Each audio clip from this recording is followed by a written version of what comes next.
When I was 17, my family moved to another state without telling me.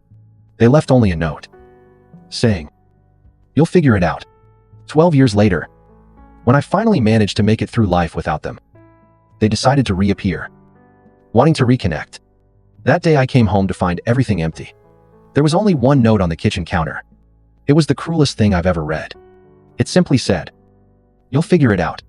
I had no idea what I'd done wrong. I thought they were tired of pretending to love me. But the truth is, they never did. When I was 13, I made my mom a birthday cake all by myself, and all she said was that it was lumpy. At 15, I helped my brother study for his college entrance exams. Meanwhile, he called me a know-it-all and slammed the door in my face. At 16, I gave my entire salary to my dad so he could pay the bills. Later, when I mentioned it, he yelled at me and told me I was useless. I'd always been useful, but never loved. My parents and brother, my only family, packed their bags and moved to another state without saying a word to me. I found out through the landlord a week later, and I had exactly 7 days to move out because they had terminated the lease early. I spent 3 nights at a friend's house until I ran out of room. Eventually, I ended up sleeping in the back of a storage unit I rented with the last of my savings. I'd sneak off to shower in the YMCA locker room. I ate peanut butter straight from the spoon for breakfast, lunch, and dinner. I used the public library computers to look for jobs and pretended everything was fine, until I got a job as a waitress at a diner, working the night shift. The manager was a bit rude, but fair. He paid me cash on the side until I could get an ID. One day I nearly passed out from exhaustion, and he let me take a nap in the break room. I scraped by, bought a prepaid cell phone, saved all my receipts, and watched free YouTube tutorials about finances and goals. The first year, I barely survived, but I stuck it out. The turning point came when a regular customer at the diner offered me a temporary job organizing old files in an office. It paid 3 times my salary as a waitress. I accepted immediately. I learned quickly. I'd arrive early, asking questions. By 22, I was already working full-time as a freelancer. At 25, I opened my own consultancy. Just me, a folding table, and a borrowed laptop. By 27, I had 5 service providers working for me, my own office, and a client list I'd only dreamed of before. And at 29, I officially became a millionaire. Not that Instagram millionaire who fakes it to get likes. It was real money. With a retirement account, know that, a paid-off apartment, and health insurance I could afford. When I first saw 7 figures on the bank app, I cried. During all these difficult years, my family never tried to contact me. Not once. I saw my brother appear on my friend list once. He's married now and still lives in the state they disappeared to. I stared at the screen for a long time, wondering if he told his wife I existed, if he told her I'd run away, or if he simply said nothing. Sometimes I still wonder if it would have been easier to hate them. But to be honest, it was never hate. It was heartbreak. Today I go to therapy because I want to stay whole. I have a list of the people who saved me when they didn't need it. Coworkers, schoolmates, strangers who showed me what true support is. Last week, an interview I did on a podcast about family breakdown went viral. It hit 1 million views in 4 days. My inbox was filled with messages of support, gratitude, people saying I'd given voice to their pain. And then, in the midst of it all, one email stood out. The subject line was, "Are you still our daughter?" It was from my mom. No apology. And just a paragraph saying she'd heard my side and that maybe we could talk. Then came another email. This time from my brother. "I miss you. Can we fix this?" I stared at the screen for a long time before closing my laptop. I sat and wondered. Does healing mean looking back or moving forward? I didn't answer right away. I needed time to process everything. My therapist, Melissa, suggested I wait at least a week before making any decisions. Give yourself time to feel whatever comes up, she said in the session. Take your time to respond. So, that's what I did. I focused on work, went to the gym, had dinner with friends, normal things. But those emails haunted me, over and over. I opened them, read them, and closed them again. My mother's message felt cold, almost clinical, as if she were sending a message to a distant acquaintance. My brother's was shorter, but sounded more sincere. I couldn't stop thinking about it. 10 days later, I decided to reply to my brother first. Something very simple. I wrote it 12 years ago, which has changed, and sent it before I could think about it too much. The reply came in less than an hour. He said the podcast had made it sink in. He claimed he was only 15 when they left me, that he had no choice, that he always thought of me, that he even looked me up online a few times but never had the courage to write to me, that seeing my success filled him with pride. But I didn't buy it. Not completely. Did he care so much? Just now, after I became famous, I asked exactly that. The next email was longer. He admitted they were struggling financially, that my parents' business had failed, that his wife was pregnant with their second child, that medical bills were piling up. My stomach sunk. There was the real reason. It took me another week to respond. Then my mom sent another email, this time with old family photos. Pictures from when I was a baby. Pictures of us at the beach. I must have been about 5 or 6 years old. Pictures of Michael and me building a snowman. Happy moments that felt like they had happened to someone else. At the end of the email, she wrote, "We make mistakes. We want to fix them." I showed the emails to Melissa in the next session. She reminded me that I was in control, that I could set boundaries, that I didn't owe them anything. But she also said that maybe closure would help me move on, whether by forgiving or telling God once and for all. I felt her nodding, but inside I was torn. Part of me wanted to tell them to go fuck themselves. Another part wanted to understand why they left me. And a stupid little part still wanted to be loved by them. I decided to find my brother first. Just him. Without my parents. We arranged to meet at a coffee shop in Chicago, which was halfway between us. I caught an early morning flight, checked into a hotel, and tried to calm my nerves. I almost canceled 3 times. But at 2 p.m., I walked into that coffee shop and saw him right away. He was older, or fuller, starting to bald. But his eyes were the same. He stood up when he saw me. A little awkward. I didn't hug him. We just sat across from each other with our coffees, like 2 strangers. The first 20 minutes were painful. Small talk about the weather, my flight, the road he'd taken, until he started apologizing. "Ima, I'm sorry," Michael said, his voice breaking. "I was just a kid then. I only found out they were leaving you behind when it was too late. I was afraid to face them. I just listened, watching his face, looking for signs of deception. He seemed sincere, but I'd been fooled before. I asked the question that had been plaguing me for 12 years. Why me? Why was I the one left behind?" He looked at the coffee. "They always saw you as the strong one, the independent one, the one who could handle it all on her own. They convinced themselves you'd be better off without them." It was the most absurd thing I'd ever heard. I told him about the storage unit. I told him about the days when I ate only peanut butter, about the sneaky showers at the YMCA, and the night shifts I'd worked at 17. His face fell instantly. "I didn't know," he whispered. "They told me you had a plan, that you wanted to stay, that you were going to live with a friend's family, that it was your choice to stay away from us. All lies." At the end of our meeting, I didn't know what to think. He seemed genuinely remorseful. He showed me photos of his wife and daughter, told me about his work as an accountant, asked about my business, and didn't directly ask for money, which surprised me. When we said goodbye, he hugged me. I let him, but I didn't hug him back. I stood there with my arms folded, feeling nothing. I went back to the hotel and called Melissa. I told her everything. She made me realize that, although my brother seemed remorseful, he still played the victim, not truly acknowledging his role in my abandonment. And she was right.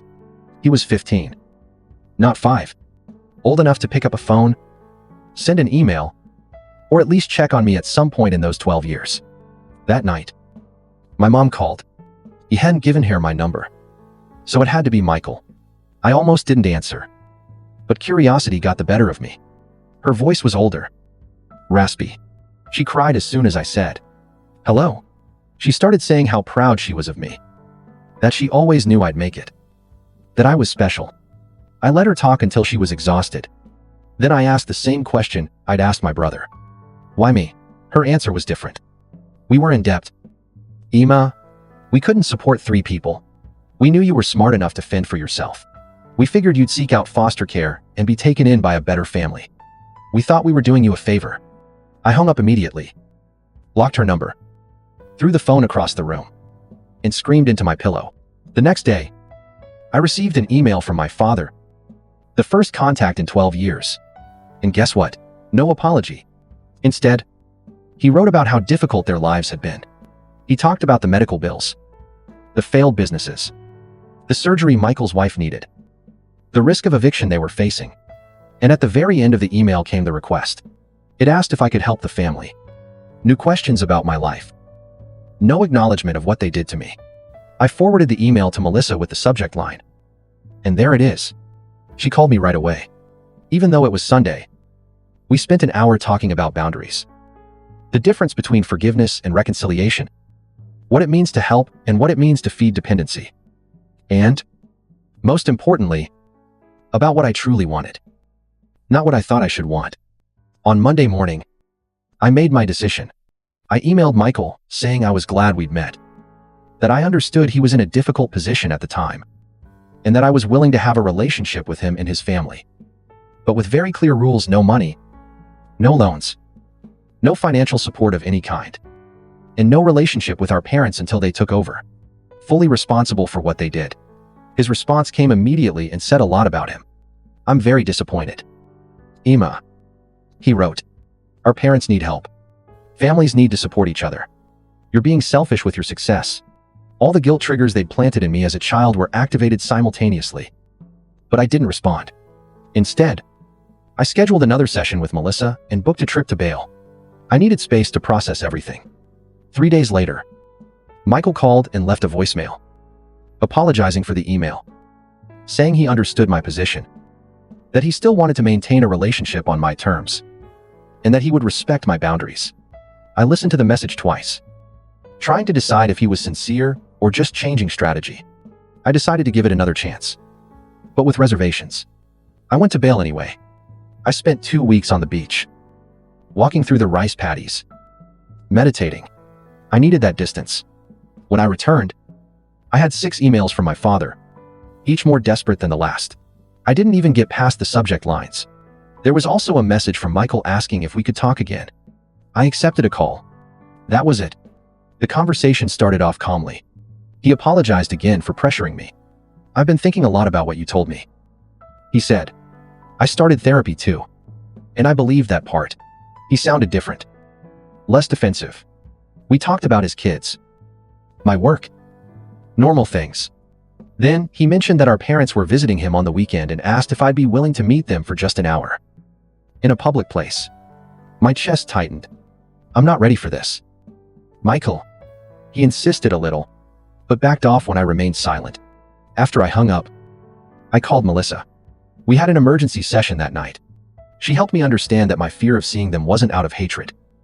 It was because, deep down, I still wanted their approval. Still wanted to be loved by them. Still wanted to be enough. It was pathetic, but it was true. I cried for an hour in her office. The next day, Michael texted me again. He said our mom cried all night after he told me I wouldn't be able to meet them, that our dad was talking about driving to my town. Even so, I felt panicked. I blocked Michael's number immediately. Then I called my assistant and told her I'd be working from home all week. He ordered groceries for delivery. I basically locked myself in the apartment, like a scared child. On Wednesday, the doorman called and said a couple was asking for me. They wouldn't give their names. I knew right away. I told them I wasn't receiving visitors. 5 minutes later, my phone rang from an unknown number. I let it go to voicemail. It was my dad. Emma, we drove 8 hours to see you, he said, his voice thick with anger. You're being childish. We deserve a chance to explain ourselves. I deleted the message and turned off my phone. Thursday morning, I woke to a loud knock on the door. I froze in bed, my heart racing. I looked through the peephole. It was them, my parents, standing in the hallway as if they had some right to be there. Emma, please. My mother's voice came muffled through the door. We just want to talk. We know you're there. And my father added, we love you. Sorry. I didn't open the door. I sat on the floor, leaning against the wall, trembling. After a while, they left. I immediately called building security. I asked them not to let those people back in. The security guard was concerned and asked if I wanted to call the police. I said no. I just asked them not to let them back in. Then I called Melissa. She came over to my house at lunchtime, brought a sandwich, and sat with me while I cried. She told me I had every right to set my own boundaries, that I didn't owe them anything, that what they were doing was harassment, not reconciliation. After she left, I got another text from Michael. He was furious.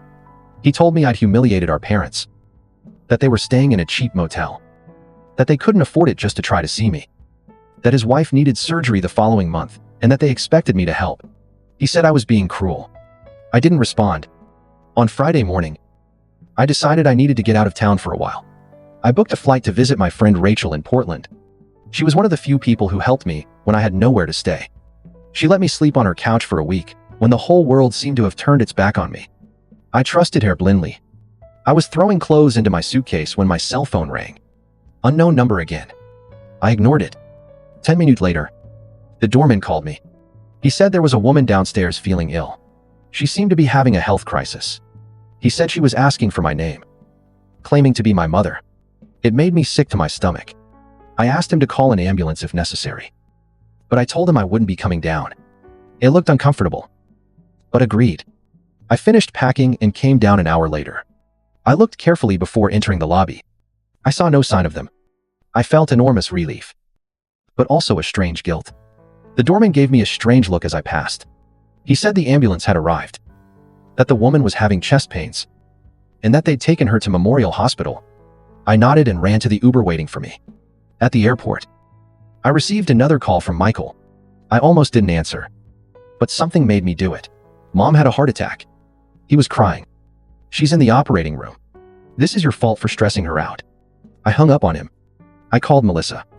Then I told her what had happened. I asked her if I was a horrible person. Emma, pay attention, she said firmly. You are not responsible for your mother's health. This seems like another attempt at manipulation. Get on that plane and take care of yourself. And that's what I did. I spent the weekend with Rachel. I told her everything. She remembered well the time my family abandoned me. She remembered how broken I had been. She was furious for me. They don't deserve a minute of your time, she said, pouring me another glass of wine. Not after what they did to you. It was comforting to have someone 100% on my side. On Sunday night, I got an email from my dad. My mom was stable and had a stent inserted. She was due to be discharged on Tuesday. The email ended with, "She's asking about you. Don't you think you've punished us enough?" I showed it to Rachel. She rolled her eyes so hard I thought they were going to stick. She told me it was textbook emotional blackmail. And I knew she was right. But a part of me still felt guilty. I came home on Monday to find a bouquet of flowers left on my doorstep. The card said, "Please call us. We're on holiday, and until Wednesday. No apologies. No respect for my boundaries. Just another demand." I threw the flowers straight in the trash. On Tuesday morning, I received a text message from an unknown number. It was a picture of my mother in a hospital bed, pale and frail. The message said, "She may not have much time left. Are you sure you want to live with this regret?" I blocked the number. I called Melissa. She suggested I take a break from social media and change my number. Maybe it would even be better if I stayed with a friend for a while. I agreed. I called my assistant and told her I'd be working remotely for the next 2 weeks. I started packing another suitcase. Before I left, the doorman called again. He said there was a young woman downstairs asking for me. He said she was with a small child who identified herself as my sister-in-law. I felt cornered. These people wouldn't stop. I asked the doorman to let her in. I decided to face this head on. The woman who knocked on my door looked exhausted. Dark circles under her eyes. She was carrying a sleeping child, resting on her shoulder. "I'm Jenny," I said softly. "Michael's wife. I came alone because I wanted to talk to you about this whole family drama." I let her in reluctantly. I offered her water. She accepted gratefully. Jenny settled the child on my couch, covered her with a blanket, then sat at the kitchen table and began to talk. "I only found out about you about 3 years ago," she confessed. "Michael told me you'd run away at 17, that you'd cut off contact with your family. I always thought it was strange, but I never pursued it. When I heard your podcast, it was a shock. I confronted him, and then he finally told the truth. I just listened, unsure what to believe anymore. Jenny seemed sincere. I was horrified by what they did to you. She continued. I insisted that Michael contact you. But I had no idea they were going to ask you for money. I was embarrassed and angry. Yes. I need surgery for a thyroid problem. But we have health insurance. Your parents are the ones with financial problems. No. Officer. I asked her why she had come. She looked me straight in the eye. Because you deserve to know the whole truth. She replied. Your parents are telling everyone that you abandoned your family. That you have mental health issues. That you stole their money before disappearing. That they spent years trying to find you. All lies. All to cover up what they did. I felt like I'd been punched. How do you know this is true? She pulled out her phone and showed me old Facebook posts. My mother asking for prayers to find her troubled daughter. My father saying I'd taken the family's savings before running away. Posts about hiring private investigators. About searching homeless shelters. All carefully constructed to make them the victims. All posted years after they abandoned me. Jenny apologized for being part of it, even without knowing it, and said she also confronted my parents, and that they eventually confessed everything when she threatened to tell the whole family the truth. They said they were desperate because the lies were crumbling, that the podcast had made people ask questions they could no longer answer. Her daughter woke up at that moment. A beautiful little girl with curly hair. This is Lily. Jenny said softly. She's 3. And I'm expecting another girl. I want my daughters to meet their aunt. But only if you want to. 2. No pressure. No guilt. Just an open door. If you ever decide to come in. After they left, I sat in my apartment for hours, processing everything. I called Melissa again and told her everything Jenny had said. She wasn't surprised. Abusers often control the narrative. She explained. They create alternate realities where they're always the victims. He asked what I wanted to do now. I honestly didn't know. That night, I received another email from my father. But this one was different. It was angry and threatening. It said that if I spread lies about them online, they would sue me for defamation. They claimed they had proof I stole from them. They said if I didn't take the podcast down and make a public apology, they would tell their side of the story to the press. They demanded financial compensation for the damage to their reputation. I forwarded the email to Melissa, then to my lawyer, Marcos. He called me immediately. This is just an empty threat. It reassured me. Truth is an absolute defense against defamation. It saves everything. But it doesn't respond. If they actually file a lawsuit, I'll take care of it. But honestly, those who are really going to sue don't give advance notice. The next day, I got a call from Michael. I let it go to voicemail. He looked terrified. Emma, Jenny told me she visited you. Our parents are furious. They're saying horrible things about her now too. I'm scared they'll do something crazy. Please call me on Jenny's cell phone. Not mine. I didn't know who to trust anymore. I called Marcus again. He suggested I meet Michael and Jenny in a public place, with him present as my attorney, just to hear what they had to say. I reluctantly agreed. We arranged to meet at a restaurant near Marcos's office the next day. They arrived on time. They both looked terrible. Stressed. Exhausted. Jenny had a bruise on her arm that she tried to hide. Michael couldn't even look me in the eye. I'm Marcos, Emma's lawyer, he said as soon as we sat down. And he saw Michael shrink back in his chair. But we all sat down, ordered coffee, and they started talking. And what emerged was worse than I imagined. My parents had been living off Michael for years. They were in and out of his house asking for emergency money, babysitting the kids, and criticizing his every parenting decision. When Jenny confronted him about me, my father grabbed her arm so hard it left bruises. Michael kicked them both out of the house. Since then, they've been staying in a cheap motel, calling nonstop, showing up at his work. I listened silently, watching my brother break down as he recounted how our parents had controlled his entire life, how they'd convinced him I'd abandoned them, how he'd been too scared to question their story, how he'd been trapped in a web of manipulation and lies for 12 years, how terrified he was that they would hurt Jenny or the children. Marcus asked careful questions about financial ties, deeds, bank accounts, and whether our parents had keys to the house. Michael answered everything. He said they had co-signed the mortgage with him, that his father still had access to his bank account from college, that they had spare keys to the house, and knew all his passwords. Marcus took notes, occasionally giving me a discreet glance. When the meeting ended, I was exhausted but clear-headed. This wasn't just about me anymore. Michael and Jenny were victims too. In a different way. I had escaped. But they were still trapped. Marcos suggested they hire their own lawyer, gave them a colleague's card, and recommended changing their locks, passwords, and banks immediately. They felt overwhelmed but grateful. As we left, Michael hugged me. This time, I hugged him back. It wasn't forgiveness. Not yet. But it was something. An acknowledgement that we'd been hurt by the same people. Maybe we could help each other heal. That night, I received a string of completely out-of-control messages from my parents' numbers. Accusations. Threats. Attempts to guilt me into thinking they were safe. I blocked them all. Then, I called Jenny and asked if they were safe. She said yes.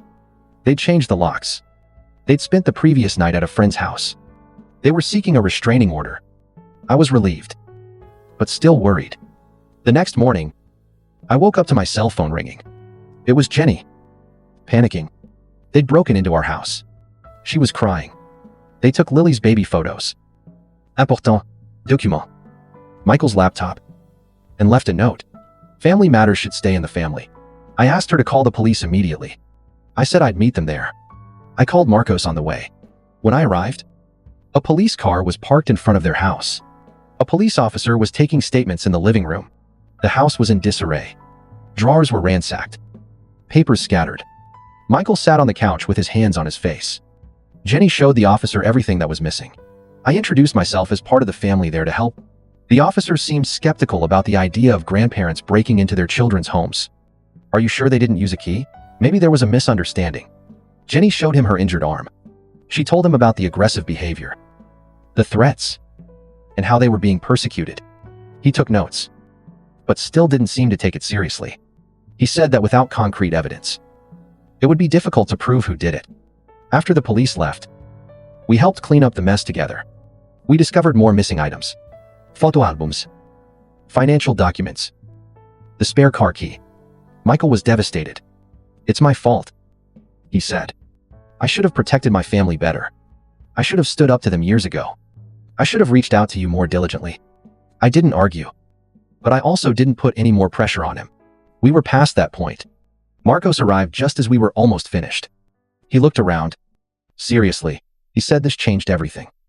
That we needed to document everything. That home invasion was a crime. That we should all stay somewhere else for a few days. And that he would help us file for emergency protective measures the next day. We agreed. Not having the strength to argue, Jenny packed her bags while Michael and I tried to secure the house. We changed the locks again, checked the windows, and discussed installing security cameras. It seemed surreal to have to take such precautions against our own parents. But it was necessary. They had crossed a line from which there was no turning back. On the way out, Michael received a message from our father. Just 3 words. We're keeping an eye on it. He showed it to me, his hand shaking. I took a screenshot, sent it to Marcos, and made a decision. I told them they'd come stay with me. My building had security, cameras, and a doorman who already knew not to let my parents in. They accepted immediately. That night, the 4 of us ate takeout dinner in my living room. Lily played with the toys Jenny had brought. We talked quietly about next steps, about legal action, about police reports, about exchanging phone numbers, emails, maybe even moving, about how to protect ourselves in the long term. It wasn't the kind of family reunion I'd ever imagined. Sitting there with the brother who left me behind, his wife, who believed lies about me, and their daughter, who was innocent in all of this. Somehow it felt right. Like we were finally facing the truth together. And maybe, just maybe, we could build something new from the ashes of what our parents destroyed. The next morning, Marcos called and said he had requested emergency protective orders for all of us. That we would need to appear in court the following week to make them permanent. And that he had also reported the break-in to a detective he knew, who was taking the case more seriously than the first officers. He also said we should stay together until everything was resolved. I agreed. I called my assistant and told her I'd be working from home indefinitely. It was a family emergency. I explained. She understood. She rearranged my schedule. I set up a makeshift office in the guest room for Michael, who also needed to work remotely. Jenny and Lily took over the living room with pillow forts and cartoons. It felt strange, having people in my house. I'd lived alone for years. I liked my quiet routine. The clean counter. The empty sink. But there was something comforting in the noise too, and Lily's laughter. In the soft murmur of Jenny folding laundry. In the sound of Michael's keyboard coming from the other room. It felt like family. Not the one that abandoned me. But maybe we were building it here now. That afternoon the doorman called me and said there was a delivery. Flores. I asked him to read the card before sending it up. He did. We know where you are. This isn't over yet. I told him to refuse the delivery and call the police if the delivery man refused to take it back. Then I called Marcos. He said he'd add it to the case. That it reinforced the request for a restraining order. That we were doing everything right. I didn't tell Michael or Jenny about the flowers. They were already stressed enough. Instead, I ordered more groceries. Made a dinner for everyone. Played with Lily. And tried to create some semblance of normalcy within the chaos. But that night, after everyone was asleep, I sat alone in the kitchen and finally let it all out. The fear, the anger, the sadness, and even a strange hope. I cried silently, my face hidden in a dish towel so no one could hear. The next morning, Jenny found me making coffee. She asked if I was okay. I lied. Yes. She didn't believe me. She sat at the counter. It's okay not to be okay. Emma, she said gently. I'm not either. Michael cries, in the shower, thinking no one notices. Lily keeps asking when we can go home. This whole situation is horrible. But I'm grateful we're facing it together. I looked at her. This woman who until the other day was a stranger, and now she was part of my life. I asked her why she came to me that first day. Why she believed me instead of the family she'd known for years. She smiled sadly. I'd always felt there was something wrong with her parents. With the stories they told. With the way they controlled Michael. The podcast only confirmed what I already suspected. I couldn't let my daughters grow up thinking abandoning a child was acceptable. I hugged her then. It was our first hug. A little awkward. But more sincere. Like the beginning of something. Not yet a friendship. But a connection. Solidarity. A shared desire to break the cycle of abuse that hurt us so much. And so the days began to settle into a new routine, working Stalins, cooking, playing with Lily, checking updates with Marcos, jumping at any unexpected noise, cringing every time our phone rang. We lived in a strange limbo between domestic normalcy and a constant tension beneath it all. We were safe, but not at peace, together, but still healing, family, but still learning what that meant. On Friday, Marcos called with news. The detective had obtained evidence. Security footage from a gas station near Michael's house showed our parents' car parked there during the break-in. The hearing for the restraining order had been scheduled for Monday. Marcos was confident the judge would approve. We all felt relief. But along with it came a latent anxiety. Still waiting for the next attack. It came that night.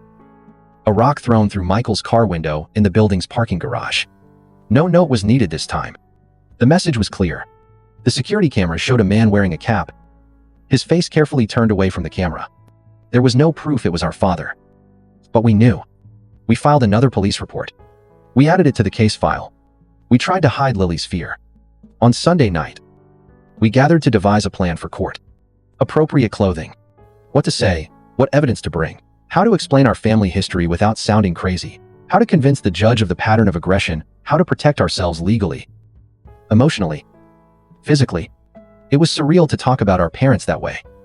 As if they were strangers. Dangerous strangers. Who happened to share our DNA. While we were arguing, my phone pinged with an email notification. It was from my mother. Subject, last chance. I almost deleted it without reading it. But something made me open it. It was very short. Just one line. If you go to court tomorrow, you'll regret it for the rest of your life. I showed Marcos that I'd stayed for dinner. He took a screenshot, attached it to our file, and advised me not to respond. He said that this kind of threat only strengthened our case. That night, no one slept well. I kept checking the locks, listening for every noise, imagining what my parents might do, wondering if we were overreacting or underreacting. How had my life gotten to this point? From abandoned teenager to successful businesswoman, to now being hidden inside my own apartment. Afraid of the people who brought me into this world. Monday morning arrived with a strange calm. We dressed carefully. Business casual. Sober clothes that conveyed seriousness, respectability, and trustworthiness. Jenny arranged with a friend to look after Lily. We drove in separate cars as a precaution. We met Marcos on the courthouse steps. He was confident, briefcase in hand, and said he'd handled dozens of cases like this. That the evidence was strong, that judges took threats seriously, and that we'd be protected. When we entered the building, I saw them. They, my parents, stood near the entrance. They were older than I remembered, smaller somehow. My mother saw me first and took a step toward me. My father grabbed her arm and held her back. They watched us pass without saying anything, without trying to get closer. They just stood there, staring with a mixture of anger and perhaps fear. We walked right past them. We checked in and followed Marcos to the right room. We sat together on the bench waiting for our case to be called. I heard my parents enter. I knew they were sitting across the room. I could hear whispers, but I didn't turn to look. I stared straight ahead, focusing on my breathing. The judge called our case. We stood up, walked to the front, and took our seats. Marcos calmly presented the evidence, the invasion, the threatening messages, the flowers, the brick, the email, the history of abandonment and manipulation. The judge listened attentively, asked pointed questions, and gave my parents increasingly serious looks. When it was their turn, they approached the bank alone, without a lawyer, just the two of them. My father spoke first, claiming we were overreacting, that they just wanted to reconnect with their family, that they had never broken any laws, that they loved us and wanted to make amends, that it was all just a misunderstanding blown out of proportion. The judge asked about the camera footage, about the messages. My father denied everything. He said it wasn't them in the images, that the texts were being misinterpreted, that they were the real victims. My mother just shook her head and occasionally dabbed at her eyes with a tissue. Then the judge went straight to the point and asked about the abandonment. You left your minor daughter alone and moved to another state. My father hesitated. He began talking about troubled teenagers. Difficult décision. Doing what they thought was right. The judge interrupted, repeating the question directly. You abandoned your minor daughter. My father lowered his head, mumbling something about financial difficulties. The judge's face hardened. After hearing both sides, the judge granted the protective measures 3 years of no contact, no coming near our homes or workplaces, and no texting through third parties. Any violation would result in immediate arrest. My parents looked shocked, as if they couldn't believe it was actually happening, as if they'd never faced the consequences of anything. Leaving the courthouse, my mother called my name only once, softly, but I kept walking without looking back, feeling the weight lift with each step. It wasn't a cure yet, but it was the beginning, the first real barrier that couldn't be crossed without serious consequences. Outside, Marcos shook our hands, told us we'd done a great job, that the orders were well-founded, that we should call him immediately if there were any violations, and that he was proud of us for standing up to it all. We thanked him, stunned but relieved, like survivors of a natural disaster stepping into the sunlight after the storm. Michael hugged me on the courthouse steps. A real, tight hug. I'm sorry, Emma, he said, his voice breaking. For everything, for not protecting you, for not finding you sooner, for not believing them, for bringing this chaos back into your life. I hugged him back. He said we'd be okay, that now we had each other, that we could build something new, something better. As we walked to our cars, my phone vibrated. A message from an unknown number. I almost didn't look, but when I did, I felt a chill run down my spine. It was a photo of Lily playing in her friend's backyard, unaware she was being watched. Below the photo, just 4 words. This isn't over yet. I showed it to Michael immediately. His face went white. He called Jenny, who was already on her way to pick Lily up, and told her to meet him at my apartment. I called Marcos from the car, my hands shaking so badly I could barely hold the phone. He asked me to forward the message and come straight home. He said he'd call the police and meet us there, that this was a clear violation of the protective order, and that I should remain calm but alert. The drive back seemed like an eternity. I kept checking my rearview mirrors, paranoid that my parents were following me. When I finally parked in the building's parking garage, I sat for a minute, just breathing, trying to compose myself.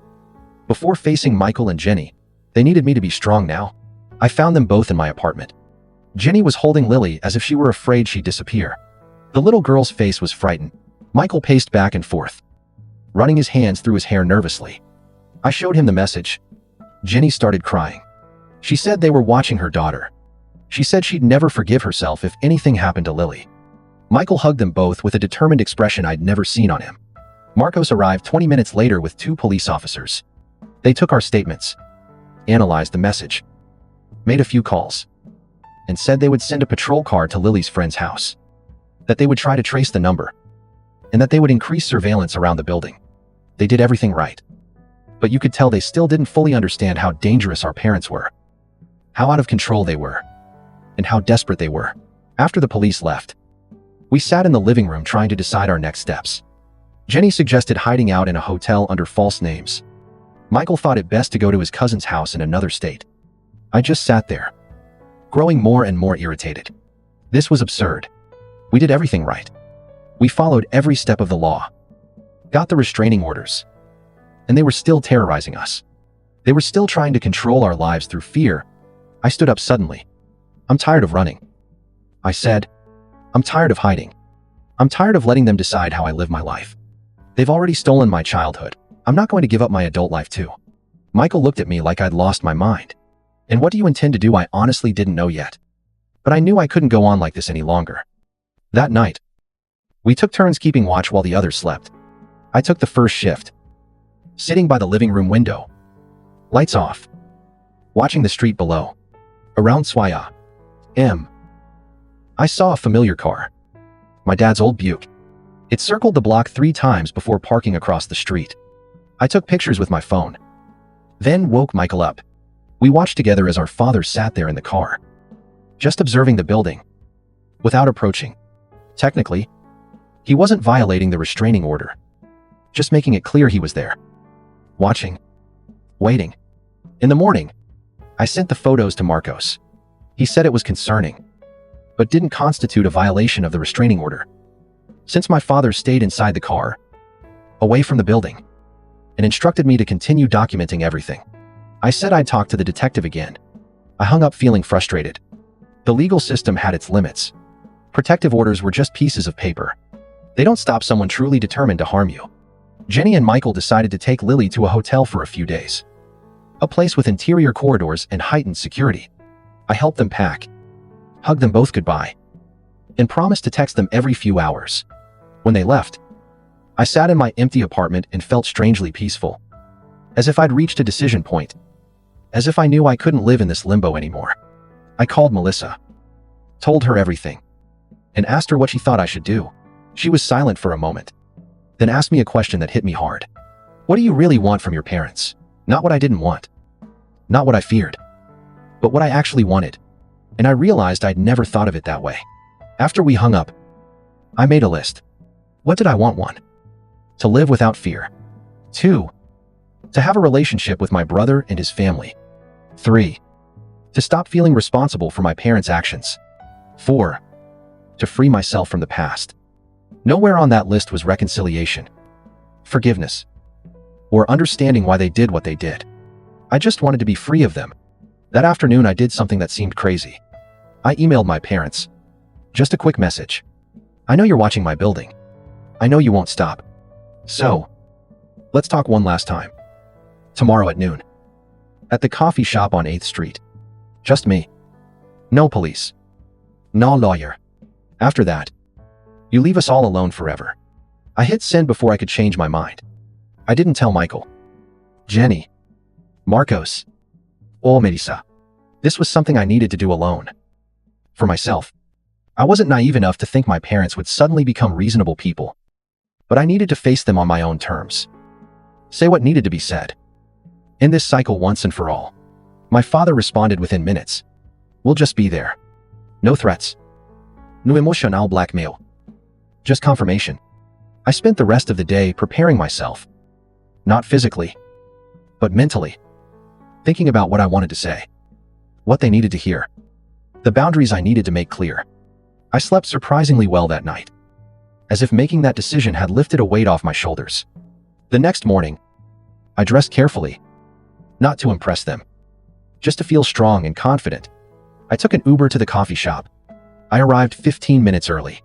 I chose a table in the back where I could see the door, but wasn't too visible from the street. I ordered a coffee I didn't really want. I just stood there waiting, surprisingly calm. They arrived exactly at noon, looking older than they had at the hearing. More haggard. My mother saw me first. She nudged my father. They walked slowly toward me, as if approaching a wild animal. They sat across from me in silence. We stared at each other for a moment. Those strangers who were biologically my parents. Those people who shaped me in ways you would never understand. I was the one who spoke first. I didn't call you here to make peace, or to give you money, or to hear your apologies. I called you here to understand something. It's over. You lost more than just the trial. You lost me. You lost Michael. You lost your grandchildren.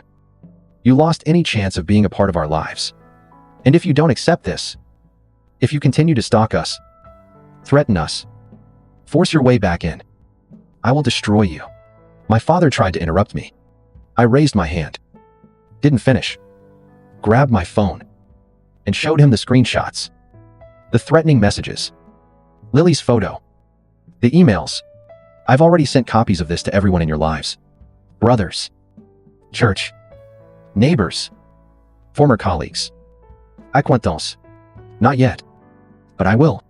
If they contact us again, if they show up at our homes, if they mention our name to anyone who knows us. My mother started crying. We just want our family back. We made mistakes, but we deserve another chance. We're getting older. We don't want to die alone.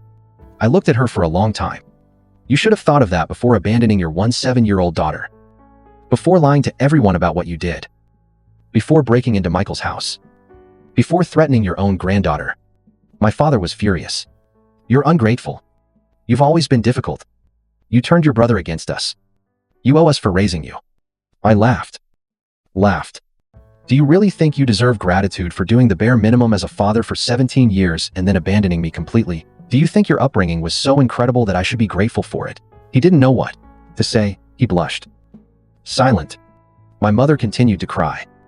But I felt nothing. Neither guilt nor pity. Just a cold clarity that these people would never change. Never take responsibility. Never be the parents I deserved. I stood up. This is your last chance. If you violate the restraining order again, I won't just call the police. I'll make sure the whole world knows exactly what kind of people you are. I have the means to make your lives very difficult if you force me. I don't want it. But I will if I have to. To protect my family.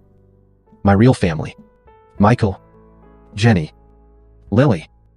The people I chose. As I walked away, my mother screamed my name. Do you hate us that much? I stopped, turning slowly. I don't hate you. I don't feel anything for you.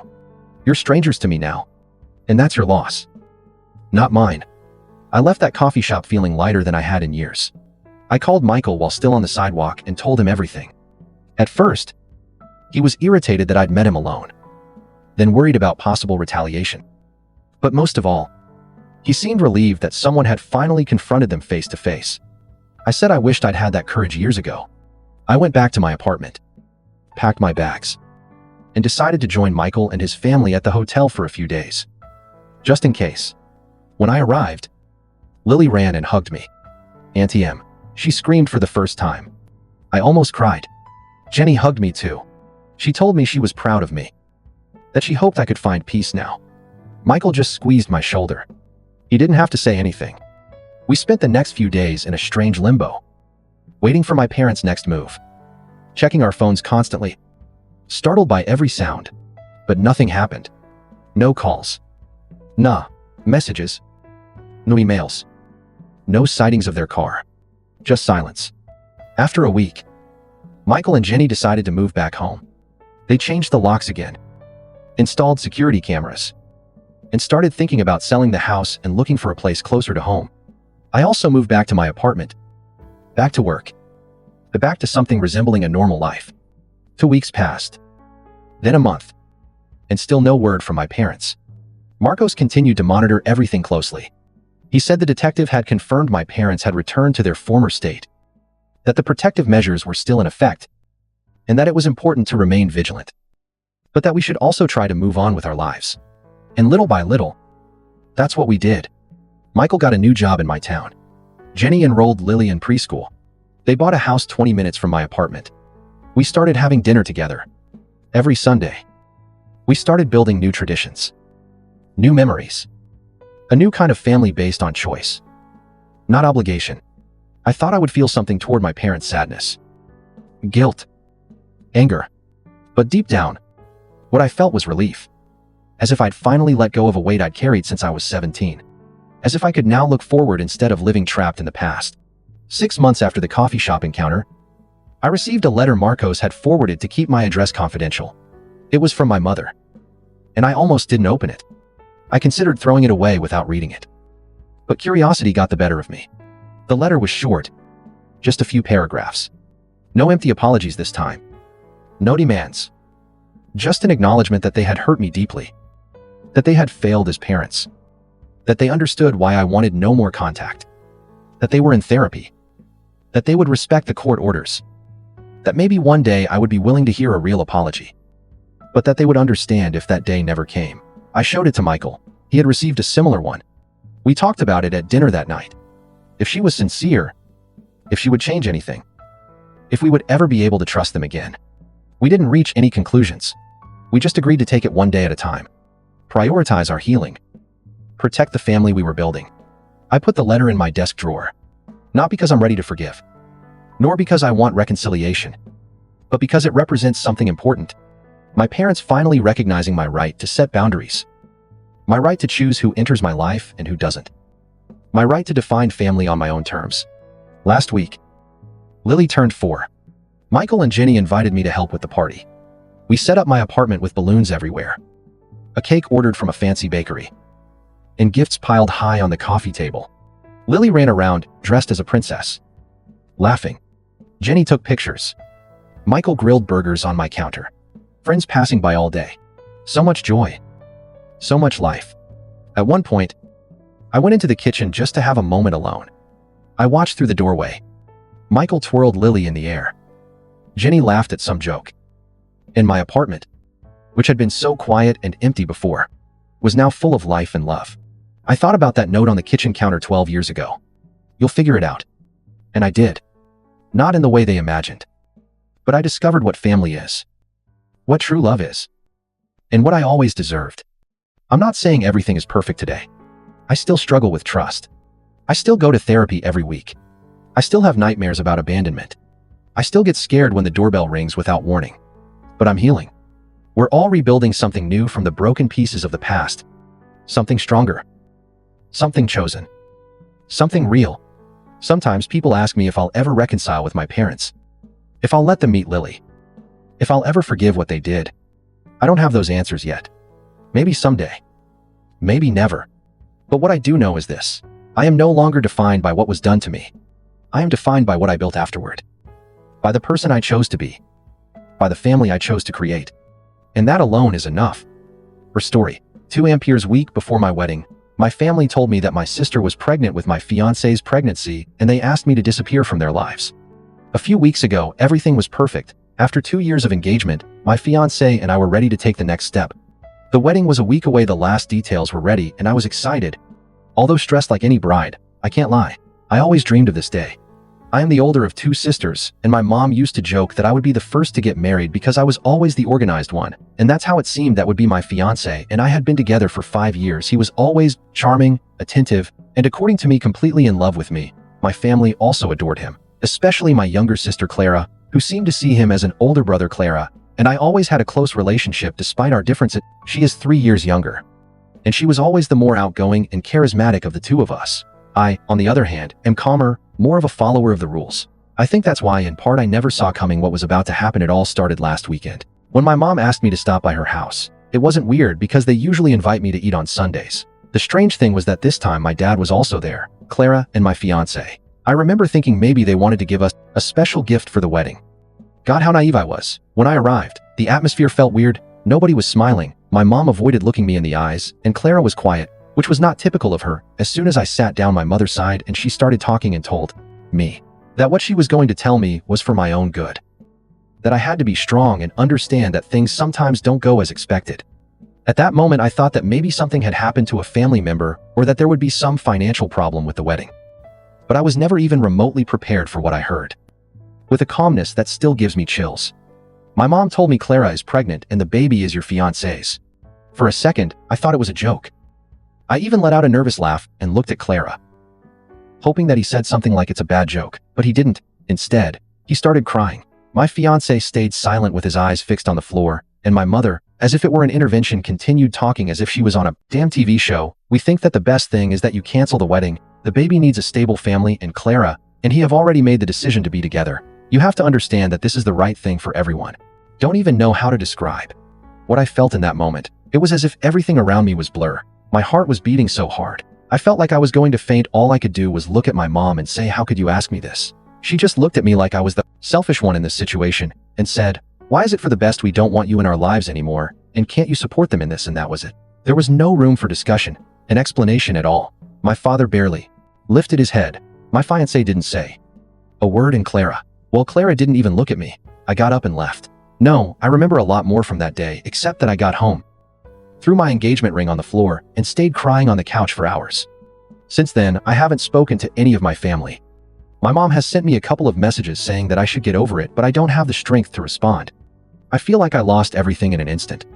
My partner, my sister, and my own family. Update 1. After posting my story, I made the decision to leave my city for a few days. A close friend offered me a place to stay at her house, and without thinking much, I packed a suitcase and left. I needed to physically get away from everything from my apartment. From the memories of the messages from my family that week was an emotional whirlwind. I felt broken, confused, above all betrayed. I didn't respond to my mother's messages or the attempts to call some relatives.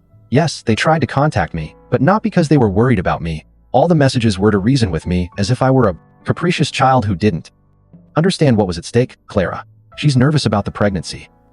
Could she be more understanding? Your sister needs your support more than ever. We all make mistakes, but family must stick together." Family. How ironic that in this mess my family included me as anything more than an obstacle. When I got back to my tent after that week, the first thing I noticed was someone had been there. At first, I thought it was paranoia. But my sister has a spare key. Or did she? There were some small things missing: a picture of me and my fiancé that used to be in the living room, a couple of ornaments that he had given me, even a book that I knew was his. It was like someone had come to clean any trace of him in my space. I called my landlady and she confirmed that my sister had come for my wedding thing. She claimed that I had given her permission, something that of course I never did. Between rage and disbelief, I looked further and found something that really destroyed my box of wedding invitations. My sister had crossed out my name some and written his own name, like if they were planning a wedding for the two of them with everything I had organized. Who does something like that? That was the moment I knew there was no going back. I could no longer be the person trying to understand them or justify. How could they treat me that way? The next day, I changed the locks on my apartment and removed any form of contact with them. I blocked numbers, social media, everything. I also spoke to my friend, the same one who offered me to stay at her home, and told her what had happened. I looked at me horrified, and she said something that resonated with me. "They are not your family. A family doesn't do this to you." I don't know if it was that comment or if it was just the moment, but I finally gave myself permission to cry and scream. Up until that point, it had all been an effort to stay functional, but that night I let it out, and although it was painful, it was also liberating. This is the most recent. I'm still trying to wrap my head around it. A mutual friend, someone who had known my ex and my sister for years, he called to tell me something that left me frozen. It turns out their relationship wasn't a slip. My fiancé and my sister had been seeing each other in secret for months. She even told me that according to rumors, Clara had planned to get pregnant to make sure he broke up with me. And the worst part was that my family probably knew about all this for a long time. Knowing this broke me again. But it also gave me clarity. It wasn't a mistake. It was a planned betrayal. And my family was on their side from the beginning. It's like they had decided that I was expendable, as if my entire value in their lives came down to how convenient it was to have me around. I don't know exactly what's next, but one thing is clear to me: I don't plan on letting them do this to me again. I've contacted A because I know I can't handle all this weight alone. I'm also considering moving to another city away from them all, to start over. I feel broken, but at the same time I have this small spark of strength that I don't want to ignore. It's like by losing them, I've also gained something: the chance to choosing the people I want in my life. Update 2. I got serious about closing chapters, changed the locks on my apartment, and started working on myself with a therapist. It's still hard to talk about everything without getting a lump in my throat, but at least now I can deal with what happened without completely falling apart, one step at a time. Not as far as my ex and my sister. Things don't seem to be going as well as they had hoped. I found out from a couple of acquaintances who, although I didn't ask for details, seemed eager to share the gossip according to what I was told. Clara and my ex-fiancé are now living together in a small apartment. My sister stopped working because she wants to focus on the pregnancy and surprise. My ex is carrying all the financial responsibility. I shouldn't be happy about the misfortune of others, but when I heard that they are having financial problems and that they constantly fight over money, I couldn't help but feel a kind of dark satisfaction. The most ironic thing is that it seems that my family is not so happy with me anymore. Decision they made. My mother has tried to contact me several times, always with messages that begin with things like, "I know we made mistakes, or we don't want this to be permanent. We need our family together." The funny thing is that although they never say it directly, it feels like they are looking for my help, as if I could be the solution to the problems they brought on themselves. I don't know if they are sorry, or they just didn't like the chaos that came after breaking me.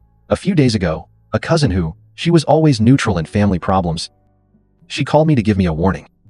She told me that Clara was posting things about me on social media, painting me as the bad guy in the story. According to her, I am a cold and selfish person who did not want to accept a human error. Supposedly, I was the one who was dividing the family with my refusal to forgive. Honestly, I do not laugh or cry. When you hear something like that, it is impressive how someone can manipulate the narrative to make themselves the victim after what they did the most. The interesting thing is that my ex is apparently also feeling the weight of what they did. A mutual friend told me that he confessed to her that he missed how things were before. Seriously. After everything that happened. Now it turns out that in addition to being a traitor, he is a coward who is not willing to deal with the consequences of his decisions. I don't know what he expected, but he definitely didn't expect any sympathy from me. In the meantime, I have been focusing on rebuilding my life little by little. A few days ago, I made a decision. Important. I'm going to move. I always wanted to live in another city, and now without commitments or ties, I have the freedom to do so. I have already started to look for a job in a new city, and although the idea of starting from scratch scares me a little, it also excites me. I know that the road to peace is still long, but for the first time in weeks I feel like I'm moving forward. I'm learning to let go of resentment. Although I admit that it's not always easy, there are still nights when I wake up thinking about everything that I lost, but I also remind myself that what I really lost was something that wasn't good for me, even though I didn't see it at the time. Update 3. It's been months since the last time I wrote here, and honestly, I had no intention of updating again. But something in me feels like this story deserves some closure, not only for you guys who have supported me so much, but also for me. This will be the last time I talk about this. Since the last time I wrote, a lot of things have changed. As I mentioned, I decided to move, and I did. I'm writing this from my cozy little apartment in a completely new city. The move was harder than I expected. Not so much physically, but emotionally. Leaving everything behind, even the good things, was painful, but it was also necessary. It was the only way to get back something that felt like I had lost my identity. My sense of who I am without the weight of what my family and ex-fiancé did. Starting from scratch has been a strange experience. At first, I felt like an outsider in my own life, like I didn't know who I was or what I wanted to do. But over time, the things started to fall into place. I got a new job that I love. I started making friends, and little by little I rebuilt my routine. I even started dating someone, although it was very casual, without expectations or pressure. For the first time in a long time, I feel light, as if the weight of the past was no longer crushing me. As for my family and my ex-fiancé, things haven't been going so well for them, at least from what I've heard from third parties. Clara had her baby a couple of weeks ago. I found out because an aunt sent me a message with photos of the baby accompanied by a note that said, "It's sad that you're not here to meet him." I didn't respond. I didn't feel anything when I saw those photos. Neither sadness, nor anger, nor nostalgia. I think that's what surprised me the most, the indifference. From what I know, Clara and my ex are no longer together. It seems that the fights between them intensified after the birth of the baby, and he decided to leave. According to some acquaintances, he is living with a friend and trying to rebuild his life. Honestly, I don't care at all what he does. As for Clara, she is living with my parents, who now seem to be dealing with the consequences of everything they supported. This baby was supposed to be the start of something beautiful for them, but reality seems to have been very different. My mother tried to contact me again recently. This time her message was different. Instead of the typical reproaches or attempts at manipulation, she wrote me something that almost seemed like an apology. She said that she had made a mistake and that she missed her daughter. Maybe at another time in my life that message would have something, but now she doesn't. I no longer feel the need to please her or seek her approval. That's another chain that I managed to break. It's strange how time can change everything. Months ago, this betrayal defined every thought, every emotion, every aspect of my life. Now it doesn't. There are still days when I think about what happened, but it doesn't hurt the same way. It's like a scar. Something that will always be there, but it doesn't burn anymore, it doesn't open anymore. It doesn't define me anymore. If I learned anything from all of this, is that peace comes from expecting others to change or repent. Peace comes from letting go, even when it seems impossible. I can't change what was done to me, but I can choose how I respond to it, and I have chosen to move forward to everyone who supported me here. Thank you from the bottom of my heart. I have no words to explain how much your messages and advice meant to you in the darkest of times. If you are reading this and you are going through something similar, I just want to tell you that even though everything seems impossible now, there will come a time when you will stop feeling trapped. It doesn't happen overnight, but it will happen. And when it does, I promise you'll feel like you can breathe again. Today, I can say that I'm fine. Not perfect, not completely healthy, but fine. And after everything that happened, that's more than enough.